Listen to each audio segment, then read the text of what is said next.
Што од имот поседува Петар Богоевски. Недвижен имот во земјата, Карпош, стамбена зграда, 92 метри квадратни, станева, да. 17 речиси милиони денари. Лично во Ракотинци, земјоделско земјиште, површина 1000 квадрати, цена 1.600.000 денари. Лично моторно возило 700.000 денари. Алфа Ромео Мито, брат. Собственички удел, бегова корија до Скопје, 550.000 евра. Ова е Шула Мина. Дека кај нас кажа дека го купил за 100.000 евра. Удели во инвестицијски фонд 307.000 денари. Удели во Американски валутен фонд. Брат, тебе пишува номинална валута евро, номинална вредност на 50.000 евра. Животно осигурување, добро. Следно, има девизна сметка во долари, има трансакцијска уште една, добро. Има девизна сметка во долари, девизна сметка во евра. О, бугарска девизна сметка.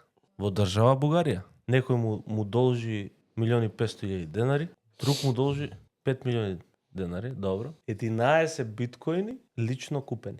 Да не се лично ископани. Не, да прашам само овие биткоини да не се копани, случајно у некое министерство. Верски реликви од светата земја. Девизна готовина 7.380.000 денари. Ако нема финансова полиција оде шо да работи, онда не знам кај. Чекајте вие ДДВ да ви вратат. Мој ДДВ, чекајте, ке ви вратат. Надевајте се дека ќе ви фрлат некоја трошка, дека тоа што го јадете од потрошувачката кошница претерувате. Вие не смеете да одите на одмор. Тоа било луксузирање. Да подсетиме, овој беше при претходната влада на ВМРО ДПМН. У Министерството за одбрана таму нешто работеше, луѓе го обвинуваа дека им барал пари за вработување, станови за така натака. Имаше обвинувања дека биткоините му се копани злоупотребувајќи компјутери на Министерството за одбрана. А вие кои што ги гласате, да му пишете пак добре дојде, премиере и бунтур.